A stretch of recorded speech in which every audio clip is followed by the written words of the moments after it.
Chris is actually the second guest to come on 2 times. I'm not the first. You're not the first to come in twice, okay. but this is actually one of my favorite interviews, even though it hasn't started.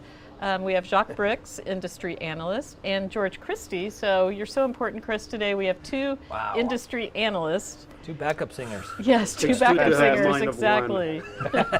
Exactly, and dueling analysts. we are. Our main focus today is to get a update on the 2020 harvest and sort of the future of harvest, but let's get the obvious thing out of the way today, right now. Chris is my backup drummer in our band that we're in together. We'll show Chris on the drums. We can't have an interview with you without watching. There should be a video of you. I think I might be in it too. Do we have color commentary? Do we have any commentary on the drumming from our industry analyst? Here we go. Yeah, here it is. Yes. Oh, I am. Obviously, those. Got the backwards hat working. Very more cowbell. nice. Yeah, more cowbell. That's right. That's great. So we're in a band together called Vertical Flight, and it's just a fun thing to do. We practice in the warehouse in the library and drink library wines, and we have one of our band managers here with us today, and it's just a fun thing to do. And we just started doing it again with social distancing, starting the practicing. It's super fun. We drink and we play and we sound way better than we think we do. Yeah, and it just sort of a story of the industry is that Chris and I were both coming back from our industry show, Unified. Yep. And I happened to sit in the back seat of his car and saw drumsticks, and I needed somebody to drum in my place, and sort of that's how it all began. So that's our fun side thing that we do. I'm sure. Do you 2 want to comment on drumming? I don't drum. What kind of music do you guys play? Never been invited. We can change that. That was a bad We need one. more groupies, man. We do. Yes. We have, and every Thursday you can show up at the Selby Winery and listen to the band at 6 o'clock when we practice. And you can stay more than 6 feet away, and you can still hear us. And when does it start? Yes. So that we can invite all our viewers from all That's over the right. world. Yeah. You wouldn't want to be there, of course. Free wine, free library wines. Exactly. We So open all the leftover cases that Susie has in her winery from whatever year, and it's like roulette. This is a great one. Yes, 1998 Bobcat. Like, this is so good. yeah, it's fun. It's really fun. fun. Just one more fun thing we do in this terrible industry of ours, right? That's right. So, Chris, we wanted to talk to you about the 2020 harvest. I think we all collectively know that it's been a tough year. I think the toughest that I've experienced as a winemaker. How would you'd probably rate it as one of the most challenging? Worst ever. Okay, that's definitive. Yes. 21 years. So there are people who've been doing this longer than me that maybe think other years are worse, but this is the most trying ever. But you know what? Despite the fact that we started the year with frost, we had 3 or 4 heat events of 105 to 114. So what Chris is referring to is first you had frost, and so a lot of vineyards were damaged Correct, from frost yep. damage. And then the heat events, how did they impact the grapes? Just made it miserable. Sunburn, reduced yields, fretting on the part of us vineyard managers. So reduced crop and potential for reduced quality, but turns out, so despite all of that, and then COVID on top of that. And this is all pre-fires. All pre-fires, and then we had the fires. So all of us grape growers are kind of like, punch, gut punch, and then kick us when we're down. That's kind of what us farmers do, and we're not used to getting hit by all of them in the same year. Yeah, everything at once. But I have to say, on the other side, yes, farmers are optimistic and we're glass half full kind of people, but this vintage was fan-flippin-tastic in terms of the quality of the grapes that we have. We were definitely on track to be one of the best vintages that I've ever been a part of. Yeah. No, I agree, and all 4 of us want to make sure consumers understand that if you order a bottle of wine and it has 2020 on it, it is going to taste good, because nobody is going to put it in a bottle unless it tastes good. It's going to be amazing. And so part of what's going on with everything, starting with COVID, is that we all have a new learning curve across the board, and it's we really never wanted things to be this interesting, but intellectually, it's sort of interesting. And I know from a production standpoint, but let's start with COVID, because that certainly has impacted the way you run crews and Absolutely, vineyards. yeah. No, it's meant a whole host of protocols to keep people safe. What we are and have been most deathly afraid of is one of our workers getting sick and passing that sickness to other members of the crew, and then all of a sudden we go from one person that's sick to 12 or 13. And so we, being Atlas Vineyard Management, but also we as an industry, have really worked tirelessly to make sure that doesn't happen.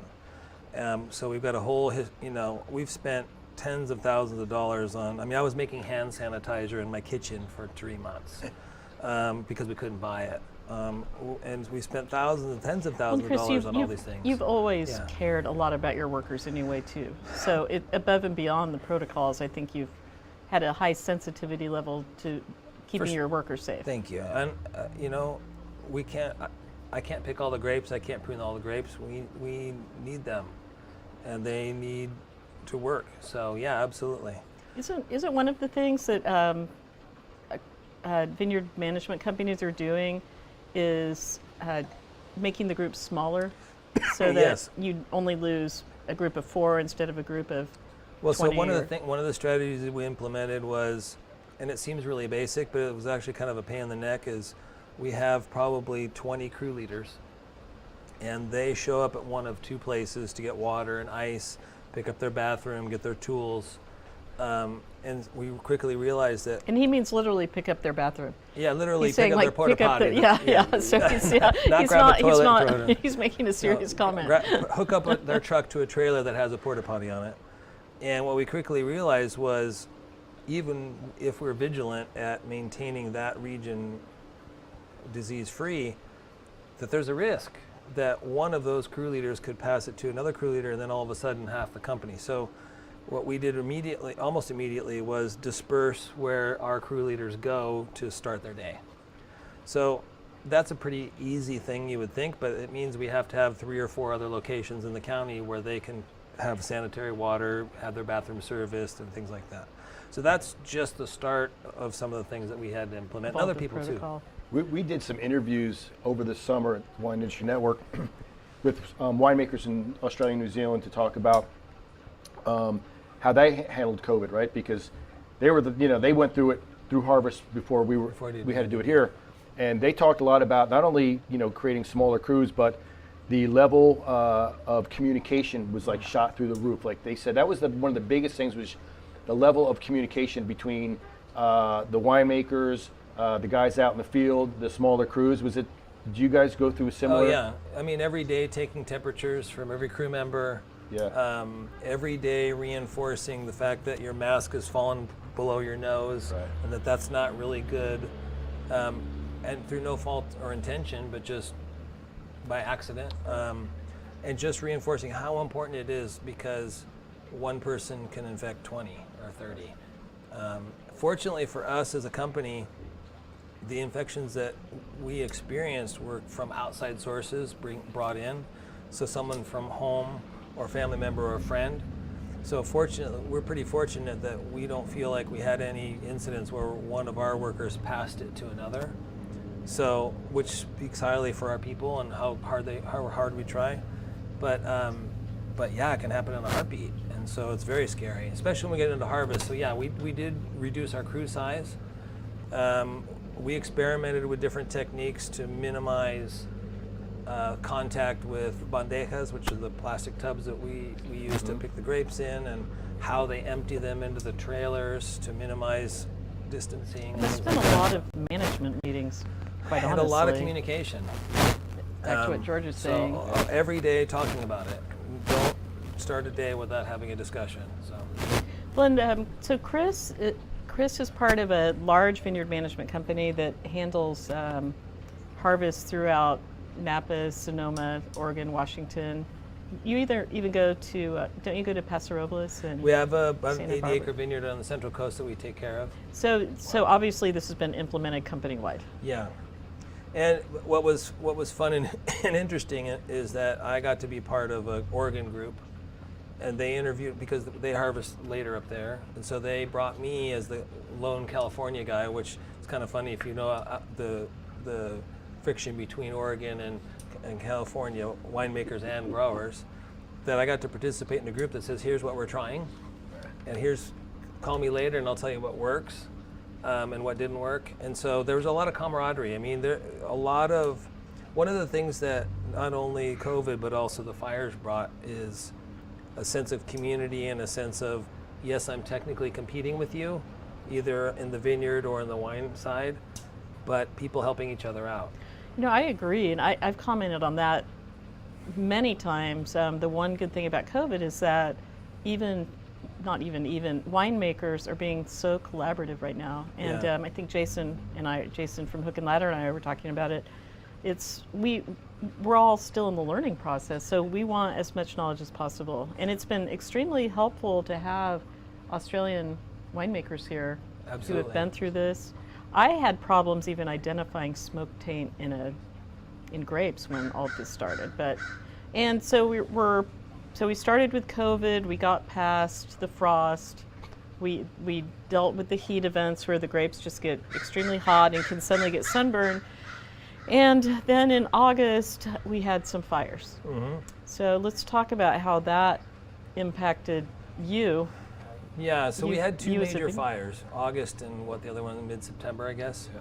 The first one was the most challenging because it was the longest lasting, and it forced us to have a lot of unknowns in terms of what we are going to do and how we're going to do it.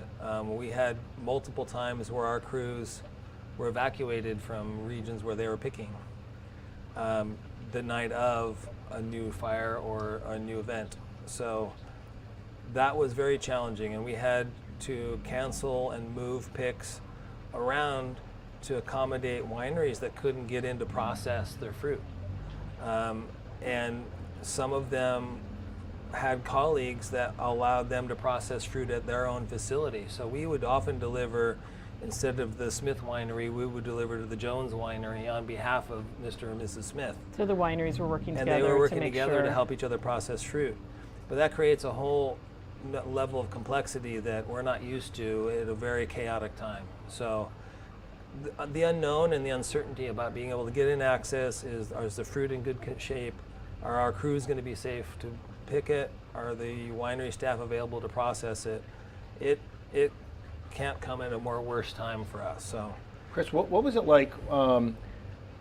Maybe I don't know, sure if the right way to frame it is like percentage-wise, but I'm sure there were some of the vineyards that you imagine said, hey, we need you to get out there and get it now, versus let's just wait and see what happens. I mean, so that was probably the tale of two cities. absolutely. Percentage-wise, were more of your clients inclined to go, Chris, go get it right now before it gets any worse? Or Yeah, and I got to tell you, some of the most stalworthy and calm names that I deal with Right.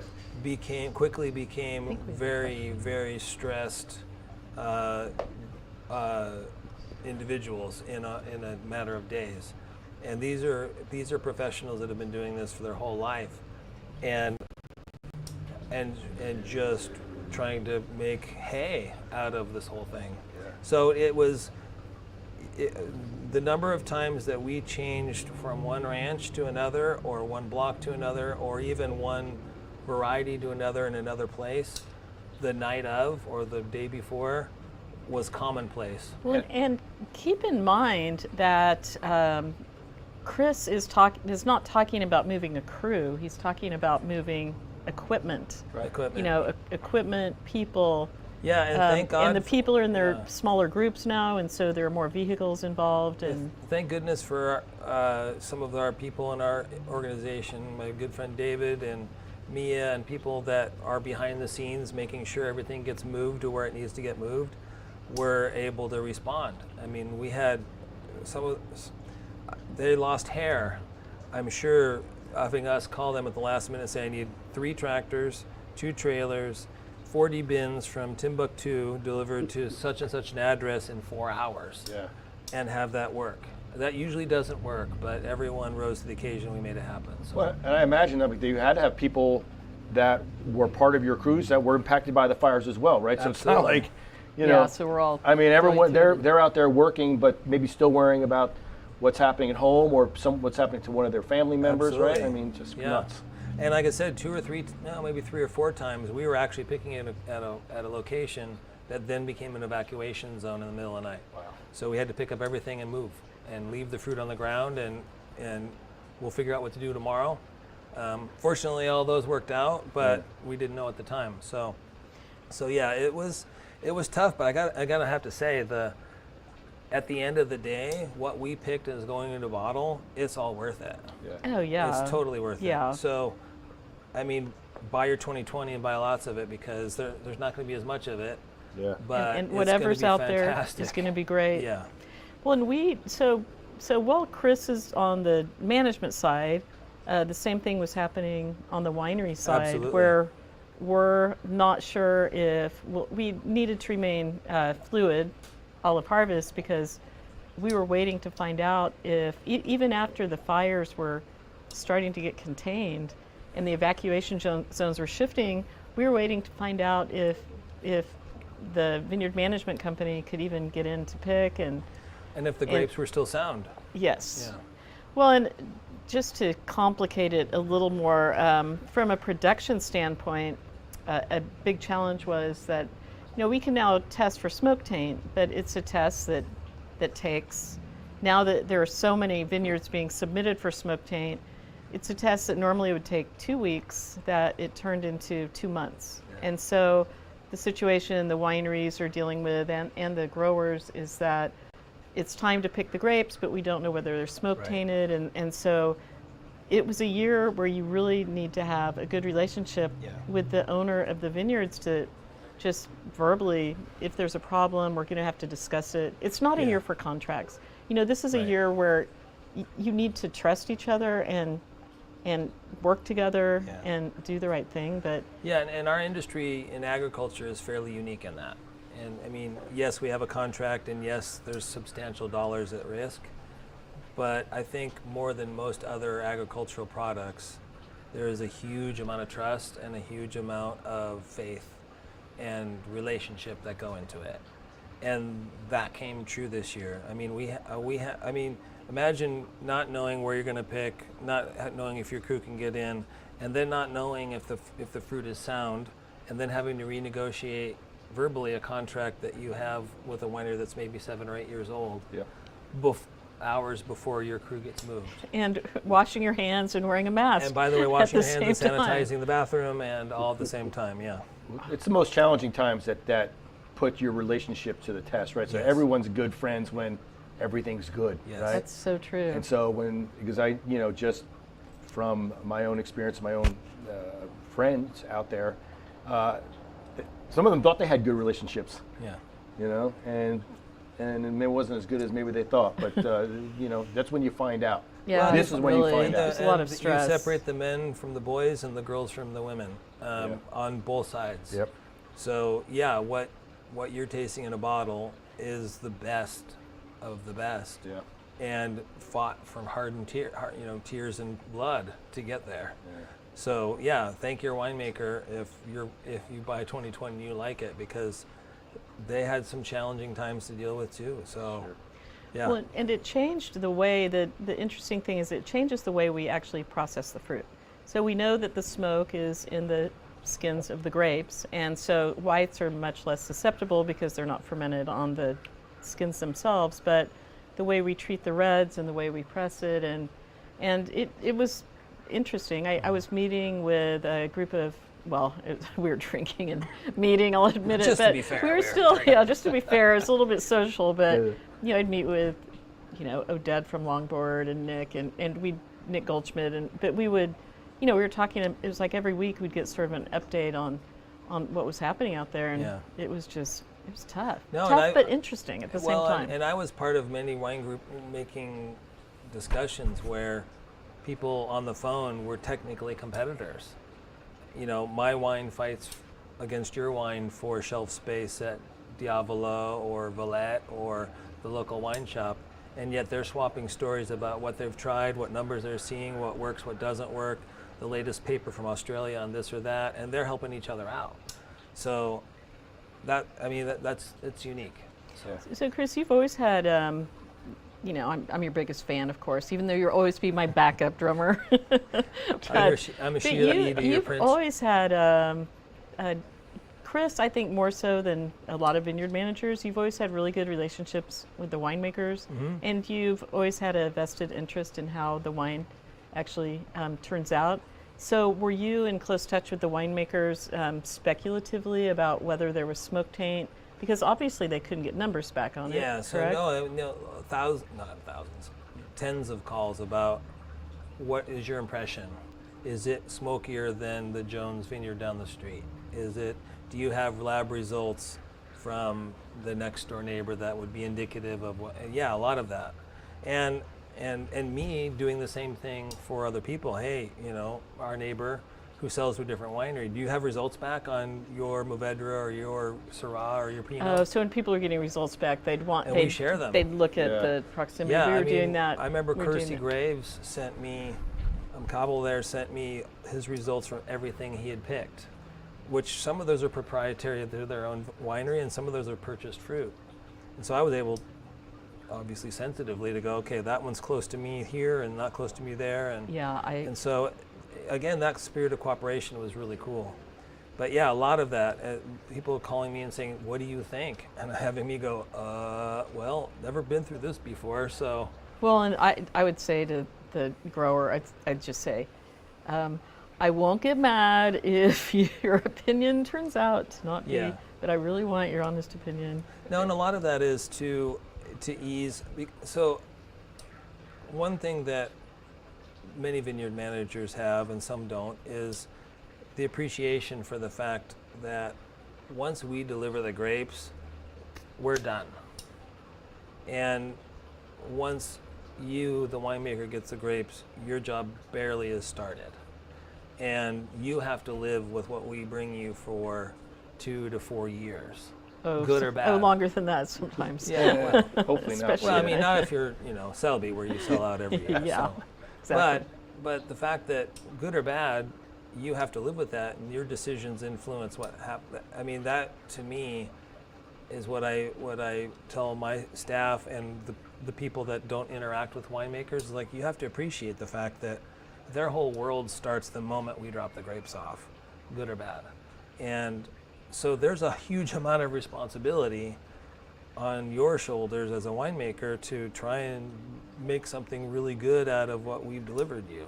Yeah, that's true. And so, yeah, there's so much stress and pressure and freak out, and that's kind of to be expected in a normal year, much less this year. So, yeah, trying to help all of our staff understand the reason that we're switching picks 4 times is not because he or she is flighty or can't make a call. It's because there's millions of dollars at stake. Yeah. Depending on the decision that's made, and so. Well, and Chris is correct. I think people would be surprised if they knew how much money takes place in this whole process. Oh yeah. Because, my average, I'm not very big, but most of my vineyards are a $20,000 purchase. Yeah. Sort of on the small side. I mean, but so that's not it's including a lot. all the other things you need. No, right? that's just for grapes. That's just the so grapes. so Right. it's important, and to me there are many different types of growers, but there are growers who they're dependent on that income every Sure. year, and they typically, Absolutely. it's been in the family for a long time, and they can be full-time farmers. And then there are people, as we all know, who it's just expensive landscaping for them. It's not, it's a lifestyle they chose, Sure. and I've had them let me know that my daughter's getting married this week, and you cannot pick grapes until afterwards because we need the grapes for photo opportunities. I'm sure you've worked for all the different Absolutely. For sure. profile people. Yeah, absolutely. Yeah, and but the owners have a huge amount of dollars at stake. So there's a lot of those conversations at the end of harvest, which is like, well, we've paid you, Chris, you and your guys and your gals, and to do all of these activities, and all we have left to do is pick the grapes. So there's a huge motivation for the owner to pressure the winery to want to pick those grapes and give it a shot. But the owner needs to understand that on the other side, the winery hasn't invested very little yet, and they're about to make a huge investment in those grapes, and so there's a huge amount of stress that is and responsibility for paying the grower. So those conversations were sometimes very awkward. I can imagine. But the ones that were successful was where both come together and me, the grower, could say to a winemaker, we don't want you to make grapes to make bad wine. Okay. But we also need to be reimbursed for all of our costs. So how do we make that fair for everybody so that the risk is shared and the reward is shared? And those worked out in 12 different ways, but most of the time they worked out. And sometimes, I mean, for 20% of the tons that I farm as part of my group and at Atlas, we didn't pick 20% of what we were supposed to, because the winemaker just felt, because of either the tests or history or the smoke in the vineyard, that they could not make a wine that was worth selling. And that's heartbreaking. That's heartbreaking for them, it's heartbreaking for us, because we have all of our blood, sweat, and tears in those grapes, and we're not able to pick them and see the fruits of our labor. So. Hey Jacques, do you know how many tons were not picked this year by any chance? You're the statistics guy. We don't know because some of them were waiting and some were picked, but are they going to be processed? Right. But the fires themselves in our area burnt about 4 million acres, which is bigger than the state of Connecticut, twice the size of Puerto Rico. And you're talking about Sonoma County, correct? Yes, it's really Sonoma County and Napa. I mean, that Northern California type area. Yeah, we're not talking about Oregon, which I was going to ask you about Oregon. How different was it? You know, when we were experiencing the fires, they were like, hey, life is good for us. Our crop is down this year. Yeah. And then they experienced everything that we experienced, which was obviously horrible. You know, these are brothers and sisters up there. Now we're having to be the model for what to do and what not to do. And they experienced it as bad or worse than we did, depending on the region, obviously. It all depends on the site itself. But on all the vineyards that you manage, what's the percentage you think has been affected? We're still adding it up because, to be honest, thank you, we're still picking grapes. That's a good sign. Which is great. I mean, we got the call for one of our most famous Napa vineyards last week to pick about 70 or 80 tons this week. Oh, that's great. Which was amazing. So it's like high fives. I mean, it's not a vineyard I'm connected with, but it's high fives all around. Are they picking because they got a smoke test back? And they're picking because they don't have a smoke test back, but the people that picked before them gave every positive indication that one could give on a winemaking side that things looked good. Yeah, and keep in mind that there are two different types of smoke taint tests. There's obviously, we test the guaiacol levels and that type of thing, but there's also a sensory evaluation. And a lot of wineries did fermentations, and then we would taste it and decide if there was if you could taste it or not. And you know, really, that's all that matters, no matter what the test says. Right. You like to give it's a little bit like Brettanomyces, you know, the stuff in France when it tastes like barnyard or something. How about we open this? Right, and if you're a typical French person and you drink, if he doesn't have that barnyard, you'd say, what's wrong with this wine? Something missing. Yes, something missing. Well, and then you come here where the wines are so clean, most of the time they don't have it. But some winemakers come here and said, well, maybe I should do a little bit of that so it tastes. Yeah, we want to be like those dirty French winemakers. Exactly. So, you know, we'd never use deodorant when I was growing up. So well, and the confusing part on the part of the winemakers is some varieties and some regions have a natural background test of those very components. Yeah, that's right. Yeah. And they naturally taste like Syrah from certain regions. Naturally tastes a little smoky. So how do you differentiate that from a legitimately smoke tainted Syrah or Pinot Noir? So it makes it tough on everybody. But well, you could take it even a step further because people may like that. And they may like it. Absolutely. People may like it. Yeah, you never know. Low level actually, is kind of pleasant. Exactly. Yeah. Right. And so of these of the vineyard, do you know how many really got burnt I mean, the vineyard usually doesn't burn, right? No, the vines usually don't burn themselves. Well, they don't burn because of the irrigation systems, Right. and it's expensive to own a vineyard, and people typically don't have a lot of,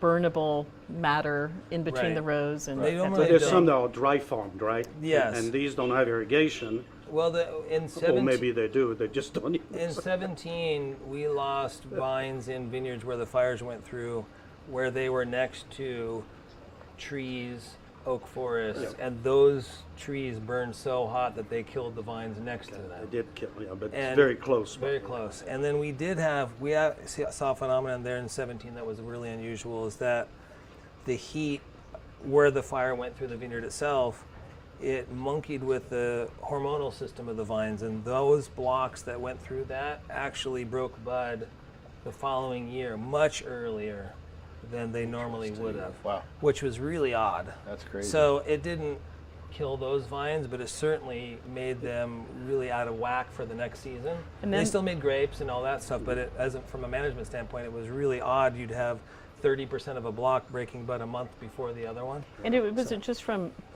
being the proximity of the heat, or I think so. wow? There's probably not a lot of testing done on that, right? They're like, No, and it's very unusual. It wasn't every vineyard, but it happened. So, but yeah, in terms of how many vineyards actually got burned this year, very few.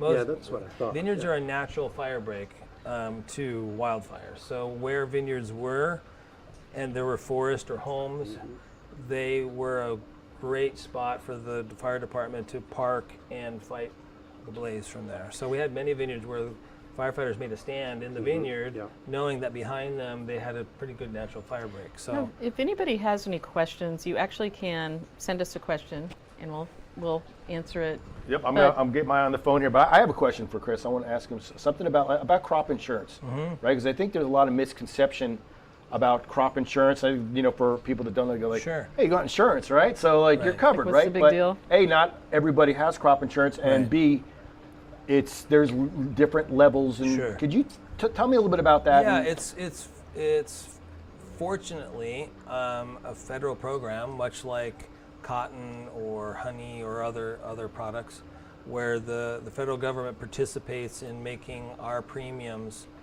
tolerable, so that we can buy insurance that in an event like this, we can at least try and recover our farming costs. right. So the basic level of insurance that one buys for vineyard is 60% of the value of your crop. So if you pick 5% of your crop for whatever reason, and it's not just fire, it's hail or birds or weather, Sure. you get paid for the other 55%. Okay. And you can buy up from there, up to about 85%, I think. And the people that bought up, and it becomes very, very expensive at that point. Right. The people that bought up to 85%, they didn't make money this year, but they at least covered their property taxes and their farming costs. So, as with most things in agriculture, it's that last 5 or 10% where you make your money. Right. So this is not a high dollar, agriculture is not a high dollar return kind of an environment. Do most growers have insurance? I mean, there's some of them Oh boy, it's continue all to roll over the the dice. map. It's pretty. Many of them do. Yeah. I bet about 70% of mine did. But it was surprising how many So that's don't. 30% that don't. Yeah, Let's go. Yeah. Hey. that's a lot of them. Exactly. When Yeah, there are fingers crossed. 15,000 growers. Yeah, well, that's a lot. and many of those, to be fair, are estate wineries, where the value of the grapes is important, but the real value is in the wine. And you can't insure the future wine value of a grape that you grow. Well, and let's face it, Got if you have if you own your vineyards, why not crush it? You know Take what a I mean? chance, Like yeah. you're gonna crush it anyway. Yeah. You're Well, you might gonna- as well harvest it, right? Mm-hmm. If it's your, I know we've talked to a lot of other winemakers, right? And they say, well, if it's sour stuff, I mean, we might as well. Yeah, we already yeah. have gone through all the expenses, or you might as well harvest. Then we can see, because you can dilute, you can make brandy, grappa with that special smoke flavor. That's right. It's delicious. If you're in a state farmed vineyard, there's the costs make sense to do that. It's not going to be that many. What we can be sure of is that the wineries are not going to release wines that are smoke tainted. No, They're they just not. won't. So whatever, as a consumer, you can always go in 2020. is going to have some beautiful Absolutely. harvest out there. Oh, absolutely. Just was talking to some people in Oregon. They said we're going to have less than usual, Yeah. but it's going to be again tremendous. No, And there's a lot of other regions like that certainly Yeah. around. Yeah, and the disappointing thing is the ones that didn't get harvested. This was the vintage of a lifetime for me. That's it. So that's kind of the bad news part of it. Is there's some wines that could have been made that were made Yeah. that won't get released to the public that were just gems. Well, we typically we haven't talked about the fires very much because it's not a positive topic, of course, but Chris was actually evacuated in 2017 yeah. and stayed on his property and fought the fire. And I My think you neighbor were. saved my house and all my neighbors' houses. Rob and Joe, two neighbors. So One shout was out to Rob and Joe, of course. Rob and Joe. Thank you guys. In 2017, not at my home specifically, but across the street from my house, put out the fire in a neighbor's house and stopped it from advancing, and which surely would have wiped out my house and all my neighbors. So yeah, so I didn't even know that had happened until weeks after when my other neighbor called and said, "Hey, do you know Joe and Rob?" I said, "No." Well, they live near, and they did this, and so we all bought them a case of wine and sent them to the coast for a night. And thank you, So yeah, it was. That was a little more close to home. This one didn't get so Yeah. close to my home this So year. but- So people don't really understand it, what's happening out here. Like, we're fleeing, we're helping each other. Right. I really think that Californians rose to the occasion more than I thought they For would. sure. I mean, I'm used to like Louisiana, where they have hurricanes and they Right. invite everybody. And we were doing the same thing here. For sure. Were either of you evacuated in any of the fires? We weren't. It was not mandatory, but Yeah. you know, we got out of town Yeah. this year. Because it was just awful, and we're lucky we have a place to go. But the good thing is, it's not burning right here. Yeah. Oh no, we're And- good right now. And we are in smokeless, beautiful blue sky. Yeah. And So- we encourage everybody to So visit come on us. down. Yeah, come on down. And if it's freezing where you are, it's 95 today. It's That's right. fantastic. In fact, I mean, I couldn't find a place to park today, so it's just people are back. There's a lot going on. Here in Hillsburg anyway, there's a lot going on around town. Restaurants are open. Yep. That's right, and we'll have outdoor it's dining great. all winter long. More, which is Yeah. a great thing, because I always wondered why when I came here with the weather that's here 9 months of the year, how come there not as many outdoor places? Well, right now there are lots of know. them. Streets are closed. It's everybody's outside. It's great. Absolutely. That's the good part of it. Yeah. We're pouring wine. We're making wine. We're pouring wine. We got good food. Good we music. do. Come on down. We do. We have our lifestyles are so fabulous. We're so lucky. We say it every week, but Aren't we we are. awesome? Yeah, we are. We're awesome and lucky. It's the perfect combination. So I just have a general question for you, and you can either elaborate or not. But what do you think the future is now that we have a fire season? And I'm going to answer that from a winemaking perspective.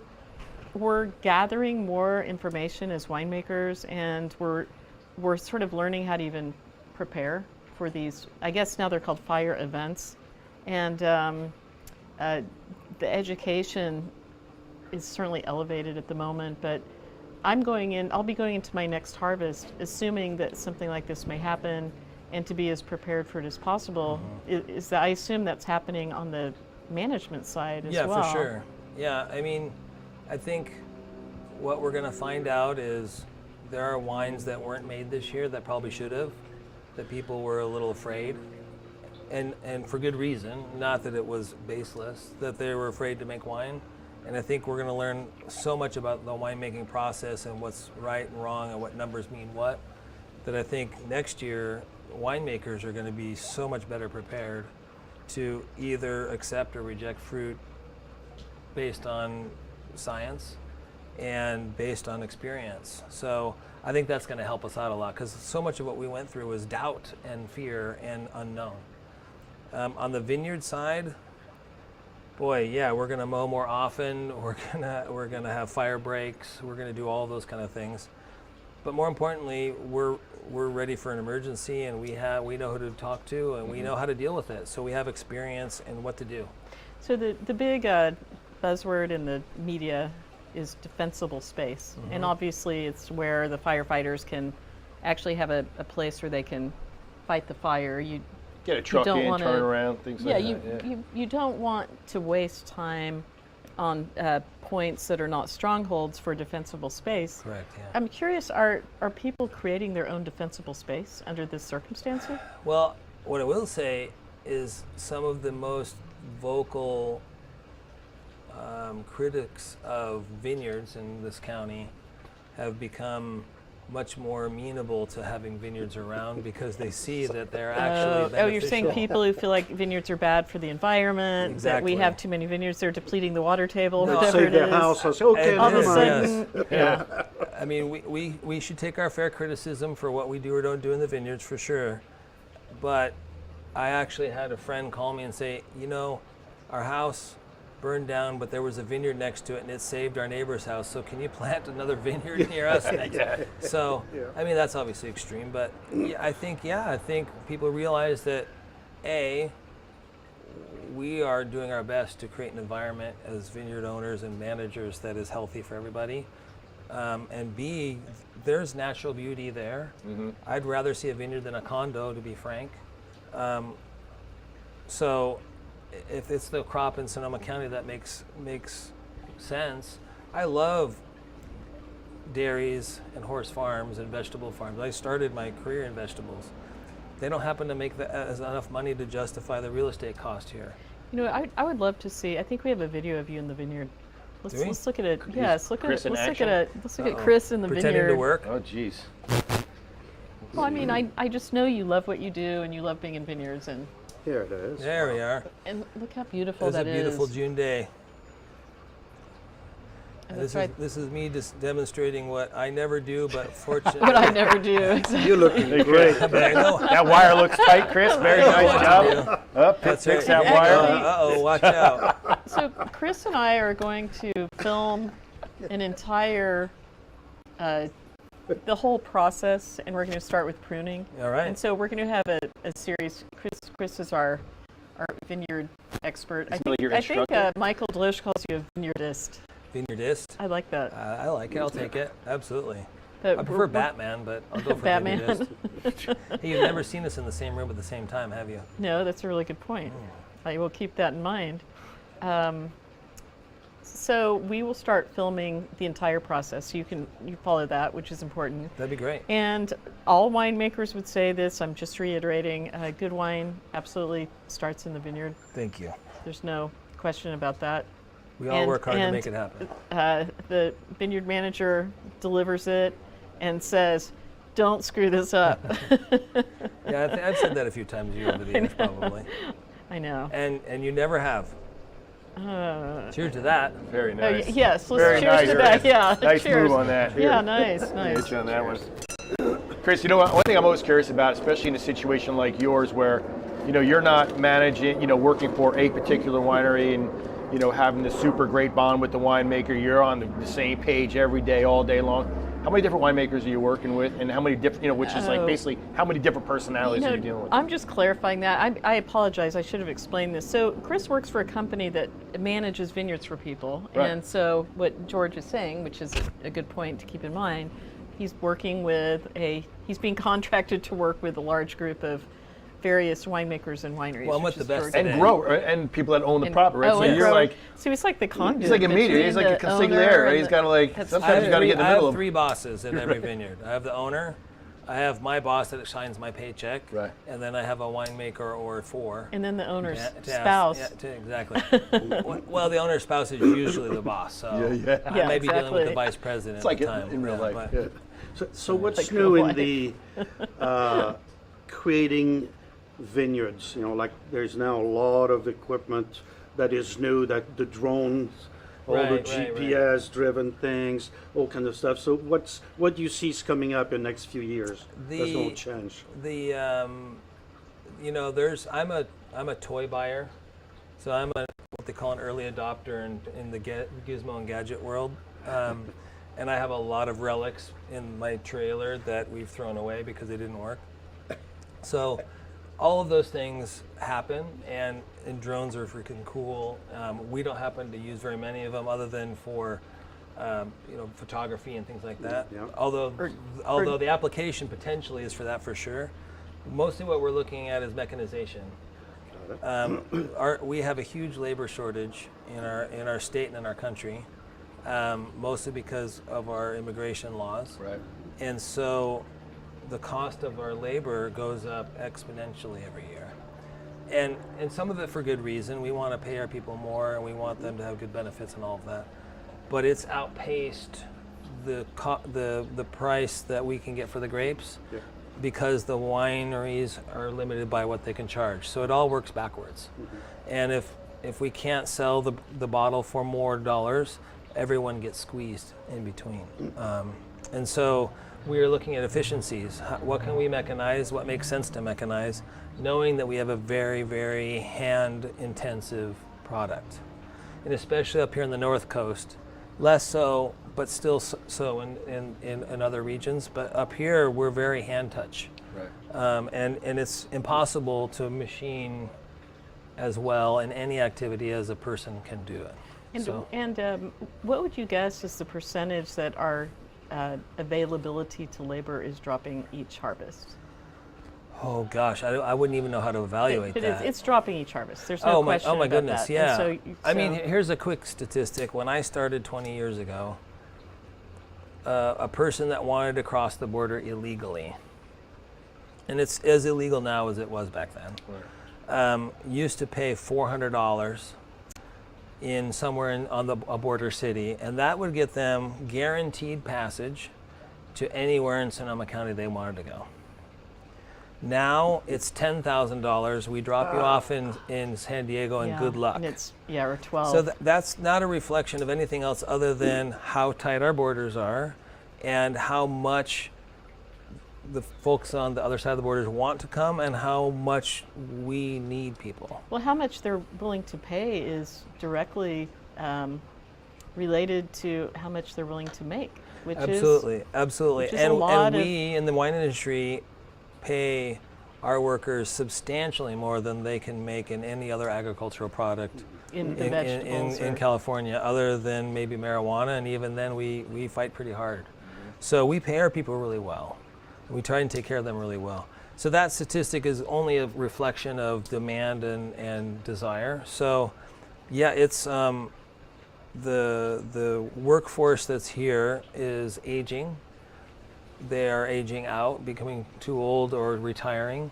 Their children are now going to schools and pursuing other careers, which is totally fine. But we don't have people that are interested in working in the vineyards as much as we used to. And so we're forced to try and make do with machine activities. And those are getting much more common. Well, I think I've had really good experiences with mechanical harvesting, for instance. But there's some vineyards that can't be mechanically harvested, and they're some need to be replanted with the retrails. Right. But the other thing that crossed my mind that I haven't even discussed with anyone is theoretically with the fire situation, would mechanical harvesting naturally have more of an impact on the skin It could, of the grape? So it could. This year I was very hesitant to do any mechanical harvesting for that reason. So I guess the point is the fires or any has such a multiplier effect on our behavior For and sure. the outcome of what we decide to do. Yeah, it does. But on the manual, I mean, you're going to be, if you're charging $100 for a bottle of wine, you can absorb that cost pretty easily. But, because you have a shrinking amount of people, Right. you're going to have to change. Now, Absolutely. there are about 180 wineries in North America that sell their wines for more than $100. 180 out of 12,000. Wow. So that's not even the 1%ers. Well, and something that we don't often talk about is when I was a kid, and this was partly my father and mother's generation, but imparted to me and most of you as well, is we as kids worked. I mowed lawns, I delivered papers, I worked in a shoe store, and that kind of attitude is not shared by many of the parents today. So their kids are not put in a situation where they need to have a productive job. And I think for me that was so formative as a youngster to, of course I didn't want to go work. I mean, I wanted to play Atari and I wanted to watch movies. I mean, Play your little drum set. play my little kid drum set. I mean, and I wish that philosophy had carried forward, because I take every young person that wants to come work for me and I put them to work doing something positive. And some of them have been the best workers I've ever had. But obviously for a limited time, because they're in high school or they're ready to move or on. going to college or whatever. And I wish for our industry and for our young people that was more valued, because the people that have worked for me at that age have found it so helpful to the rest of their life. I mean, my buddy John, his son Will worked for us. I remember that. And Will talks to me to this day, and Will's graduated and doing well in Oregon, and calls me every once in a while just to thank me for that experience. I'm like, thank me? Oh, you kicked butt, brother. You know, don't thank me. You carried your weight. Yeah. But for him, that was a very formative time. I've been working on that helping for education between Europe and the U.S. in the wine industry in particular, with internships. Mm-hmm. And what I found out, that the U.S. is very difficult to deal with. Yeah, While the yeah. Europeans are used to Australians, they all Exactly. exchange left and right. Yeah. The U.S. has been, for a lot of reasons, one of legal, health system, all that stuff. But it is such an important thing. It is. They come here for 6 months. Most of them will get the bug. Absolutely. Like we all did. Yeah. I mean, this is a beautiful, it's always a beautiful place where we have vines, right?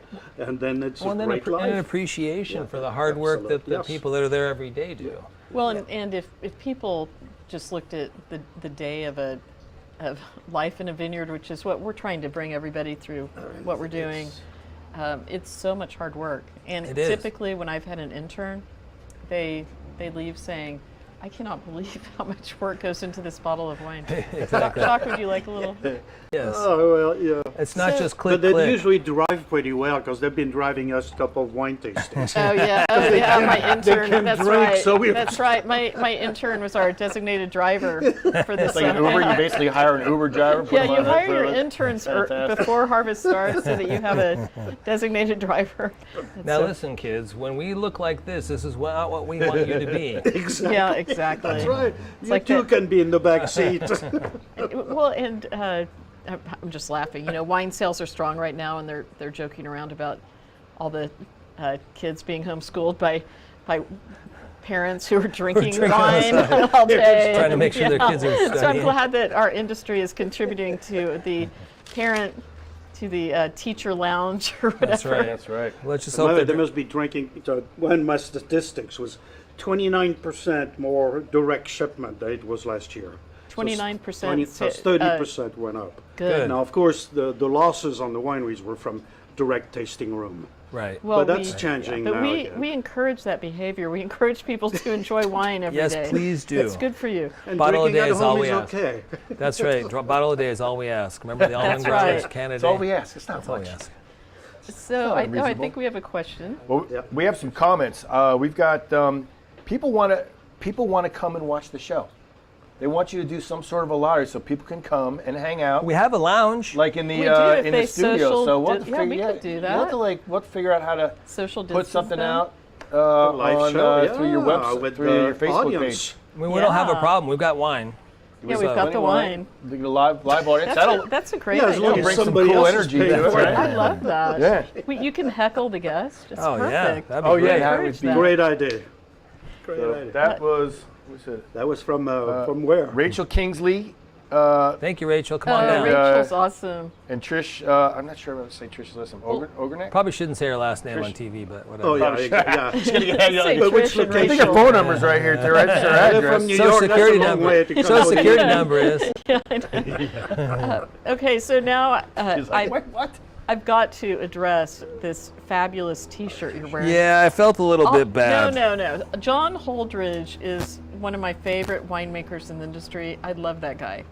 And Chris is wearing, a lot of wineries have Harvest T-shirts, and obviously it says Harvest 2020, Up in Smoke, la Cheech and WTF, Chong. Where's the Fire? Just joking. Yes. It means something else. Like, is that what It means something else, but we'll go with I that. didn't even know that. So John Holdridge makes incredibly great Pinot, and he's Almost as good as yours. he's an attorney. He's got a great sense of humor. He's the quintessential small winery owner in Healdsburg. This is his harvest T-shirt, and John ended up not crushing one single grape. He gave it a shot on did, several but of them. Yeah. But it's Very because small number. he Yeah. cared about the quality, and he felt like there was smoke taint. Yeah. Can we possibly see the back of the shirt? Stand Okay. up. Let's see Yeah, if I can here do it this is. for that. Okay, let's look at this. The crew. Can you read it? Mother Nature, heat, lightning, fire, and smoke, firefighters from all over, and some steely-eyed air tanker pilots, with special thanks to the Australian Wine Institute, ETS Labs, K Prime Labs, Alien Labs, and a lot of tequila. So one of my favorite That things is is the perfect shirt. Thank you, John Holdridge. so yeah. So they have a wine party every year where people like me that subscribe to their wine list go and pick up their wine. And so this year they said, heck with tasting wine, come pick up your wine and we're going to drink tequila together.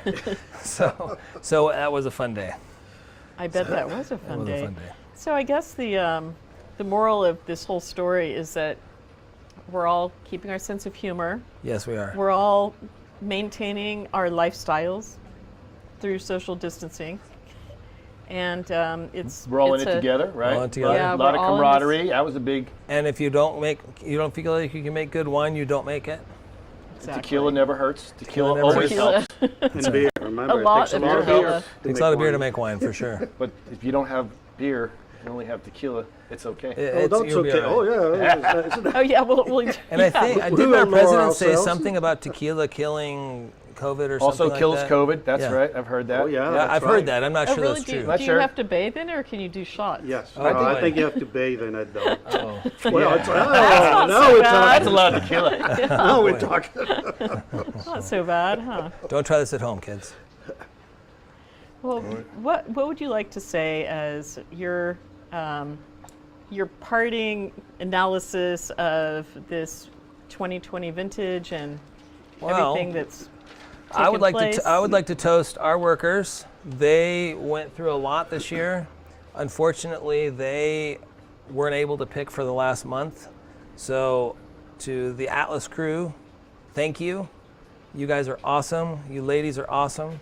Thank you to all of our backroom staff, the Davids and the Mias and the Juanas and the Yasmins and all the people that help us do what we need to do that we can't do without them. Thank you. I get to drink wine with Susie on TV or the internet, and they don't, but they're as much heroes as we are. So thank you. Thank you to all the wineries that worked with us that are going to make fantastic wine this year.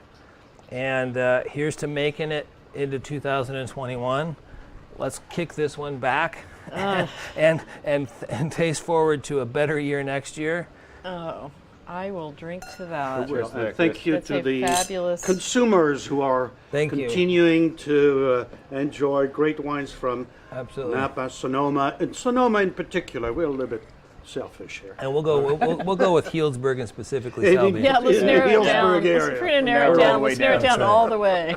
That's right. Thank you. Yes, so thank you so much, Chris. Oh, glad it's to been be very here. interesting, to say the least. And we'll be back because we'll be doing we'll start with pruning soon, and we'll do some educational videos. But thank you, Jacques and George. It's been Thank you, guys. It's been great. I've been looking forward to checking out the band, the jamming session. on You know, out. Every you know, Ringo Thursday. Starr was a backup drummer, right? So Hey. watch Okay, out there for you that go. guy. Look where See, he I is. You chose a never good know. one.